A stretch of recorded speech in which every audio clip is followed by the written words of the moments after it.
BMW Group has announced today a new investment of more than £600 million in the Mini factories at Oxford and Swindon. With this new investment, we will develop the Oxford plant for production of the new generation of electric Minis and set the path for purely electric car manufacturing in the future, said Milan Nedeljković, member of the board of management of BMW AG responsible for production. The Oxford plant is gearing up to build two new all-electric Mini models from 2026, the three-door Mini Cooper and the compact crossover Mini Aceman. By 2030, production will be exclusively electric, and the BMW Group will have spent over £3 billion on its Swindon, Hams Hall, and Oxford plants since 2000. This development has been supported by the UK government and will help to secure jobs at the Oxford manufacturing plant and at the body pressing facility in Swindon. Ladies and gentlemen, let's talk about the Mini Cooper, our icon, the core of the brand. And I would like to jump directly into the interior. And I was mentioning, like, where did we start from? And we were inspired by the original Mini.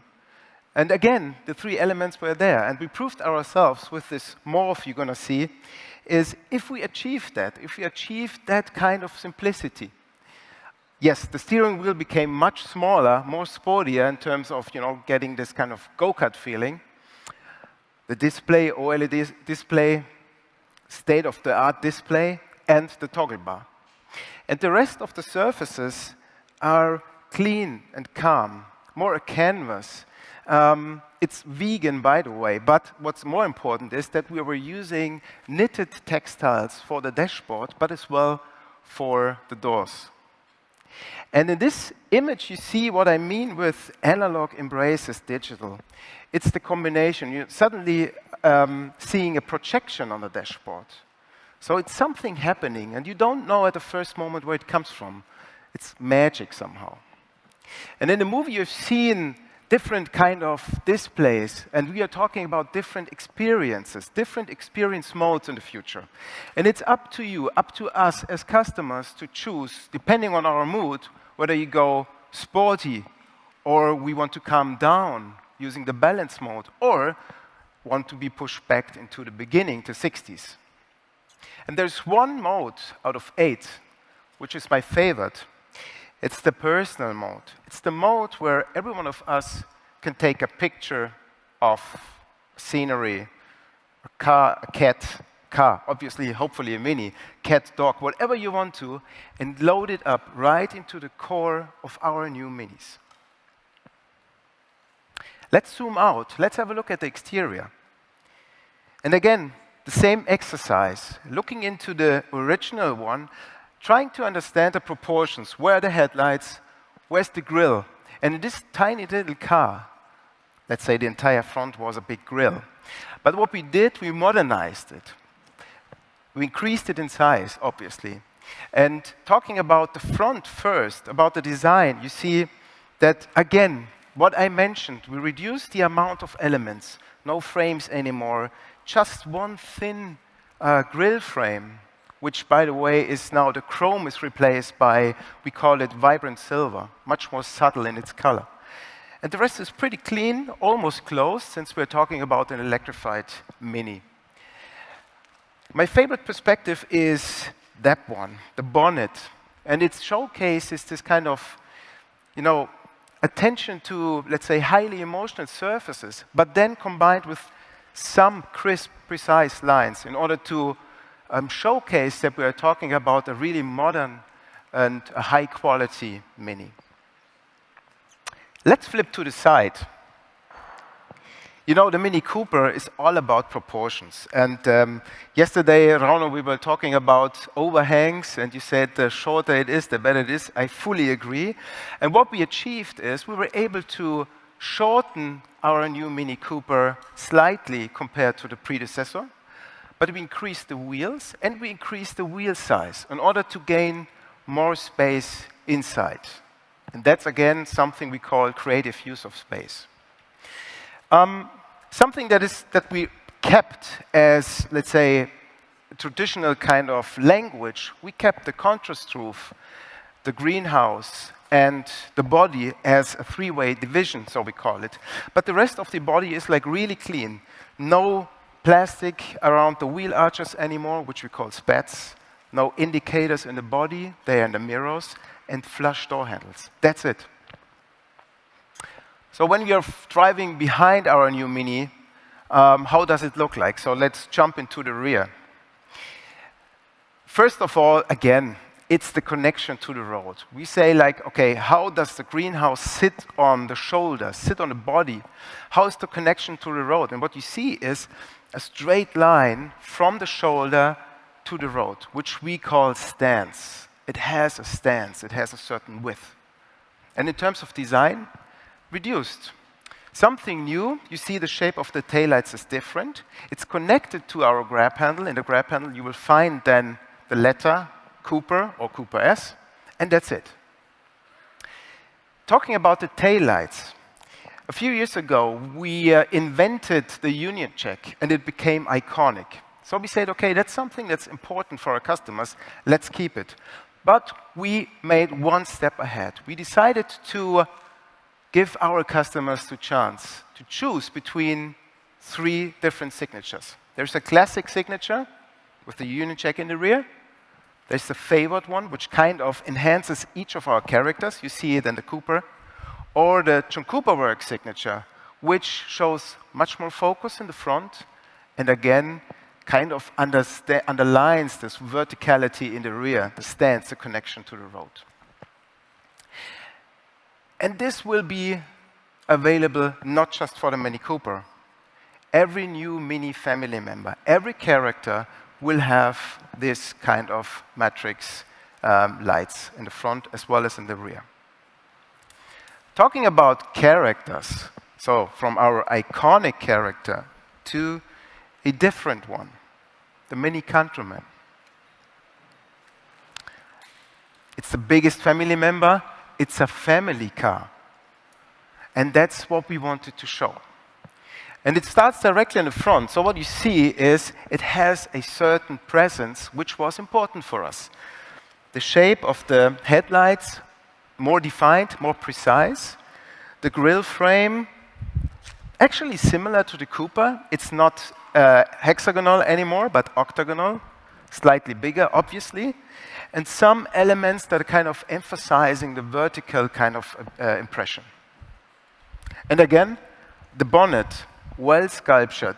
And what we bring back into the Mini Countryman is we call it the power dome, but in a modernized way. You see it from outside, but you feel it as well from inside. You feel safe, and that was important for us. And again, let's have a look at the side of our new Mini Countryman. Yes, so what we did is we took, again, a lot of attention to keeping the overhangs as short as possible. But to give you 2 kind of facts. First of all, our new Mini Countryman is about 6 centimeters higher than the predecessor and about 13 centimeters longer. Why? Because we do have more space inside and we do have more trunk space. So you see, again, this kind of 3-way division, what I was explaining at the Mini Cooper. The body, simple, some vertical elements in order to give this stability, this robustness. We were always talking about this stable, mature, that's what it shows. The rest is reduced. And something new is the roof. So today's Mini Countryman, we had this kind of helmet roof with a little kink in it. This one we call internally, it's our surfboard.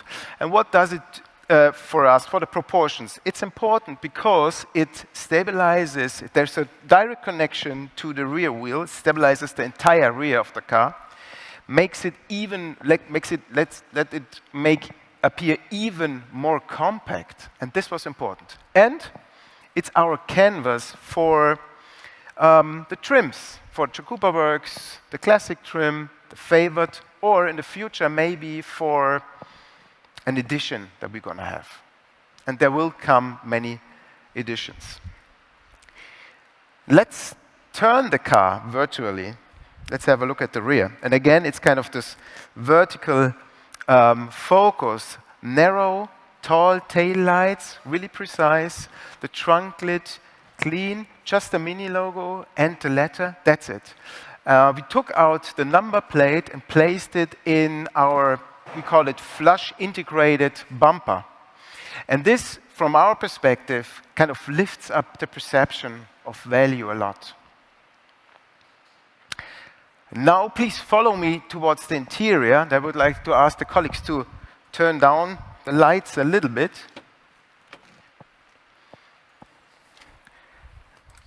And again, what you're going to find is what I meant with the three main elements, like this really tiny steering wheel. By the way, it has the same size as the Mini Cooper, so you can go-kart with this one the same way. The OLED in the center and the toggle bar. And what we took back is the turnkey. So in the future, in our Minis, you have kind of this connection to the past with our turnkey. The rest of the interior is has a horizontal orientation because it shows the space we're going to have. We do have this knitted textile here, which has a transition, a fade from petrol towards the smalt brown.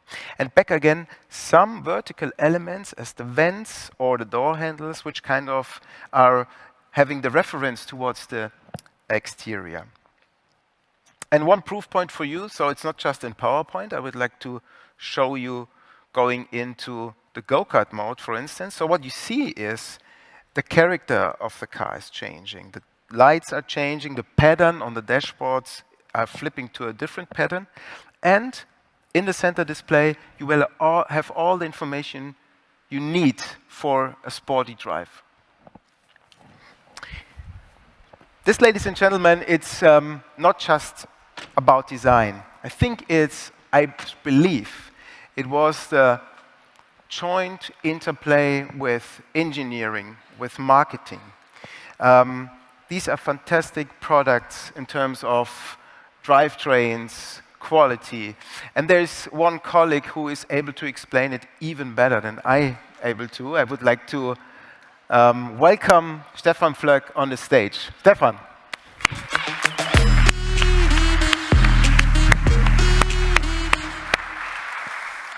Thank you, my friend. Thank you, Oliver. Hello, everybody. Yes, that was hard work the last years to get on a new Mini family on the road. And I'm pretty happy today that we are here and that we can present the cars today to you. So I'm happy to be here. That feels really good. So let's get into the things. The new Mini Cooper and the Mini Countryman both deliver what their looks and the design, which Oliver just presented, promise. They take our legendary go-kart feeling to a new level. And not only by chance, this was one of our main targets. As different as the Cooper and the Countryman might seem, they handle very much as you would expect it from a Mini. And that's something we take big pride in. It's our BMW Group engineering expertise. Let me elaborate a little bit on that. We worked very hard on reducing the ecological footprint of our new Minis as much as possible while increasing the use of reclaimed material. Take the alloy wheels. They are, depending on the size of the car and the size of the rims, they are made out of between 30 to 70% of secondary aluminium. And the new and super nice interior materials don't only look great, they consist of up to 92% of recycled fabric. When it comes to automated driving and parking functions, the new Mini family is equipped with up to 20 ultrasonic, radar, and camera sensors. These sensors enable assisted driving, predictive speed and route control, and they help promote an energy-efficient driving style, which is very important for Mini. Needless to say, the driving dynamics and assistant functions are operated in the same way on every Mini. You can even fine-tune these driving dynamics by using the different driving modes. The new Minis are connected to the Mini Cloud, enabling a remote software update. This way, our cars will benefit from all functionalities over their life cycle and do not need to be pulled into the workshop. The all-electric Mini Cooper and the all-electric Mini Countryman will come in two engine variants, the so-called E and the top version called the SE. And now let me crunch the numbers. I'm impressed with our maximum range. 462 kilometers for the electric Mini Cooper E, and with the acceleration from 0 to 100 kilometers per hour, which is down to 5.6 seconds of the electric Mini Countryman SE All 4, which, by the way, is the first all-wheel drive, all-electric Mini. The Mini Countryman will be available with both electric and with combustion engines. The lineup will include 2 petrol engines and 1 diesel option. And yes, there will also be a top-of-the-line John Cooper Works Countryman available at market launch next year. Let's come to the Mini Cooper. The Mini Cooper you see here is a purpose-built electric vehicle architecture. The entry-level variant, the Mini Cooper E, is powered by a 184 horsepower electric motor. The 218 horsepower Mini Cooper SE is for now the top-of-the-line engine variant. The maximum range for the Cooper family comes in at over 400 kilometers. 402 kilometers to be very precise. In a few months' time, we will present the combustion engine variants of the Cooper family as well. And this is something you really do not see often in the automotive industry. We are making use of yet another purpose-built architecture just for our petrol engine variants. So what do we have in store for you? What else is yet to come? Mini's all-electric product portfolio will be completed by the Mini Aceman, which will premiere in April 2024. The Aceman is a smaller, all-electric crossover right under the range of the Mini Countryman. And coming back to Charlie and to Rauno, they will be very excited to hear that we are well on track in electrifying John Cooper Works as well. The first electric cars I've driven are a lot of fun to drive, I promise you. So much I can reveal now. And before I get carried away with disclosing too many future developments, Stephanie and Oliver, please come and join me on the stage again. Thank you. Thank you. Hello. Thank you, Stefan. Thank you, Oliver. Thank you, Sophia. Thank you, Rauno. Thank you, Charlie. Thank you, everyone. Let me briefly restate these main points. The new Mini family, with the 3 main pillars, small footprint, digitized community, and electrified go-kart, offers a next-level experience and will lead to a rapid growth in electric share. From now 15% to 50% in just under 2 years until 2025. We will be going fully electric in 2030. And we also believe we do have the perfect offer for modern urban societies all over the world. We tick all the boxes. We offer a small electric car, a community-oriented and playful digital experience, as well as a very credible small footprint. Being factual can be boring at times, but not at Mini. Rest assured that Mini will always be an irrational, hard to grasp, sometimes over the top, but always, always positive brand. The 3 of us, Stefan, Oliver, myself, and I hope all of you are convinced that Mini has a very bright future ahead.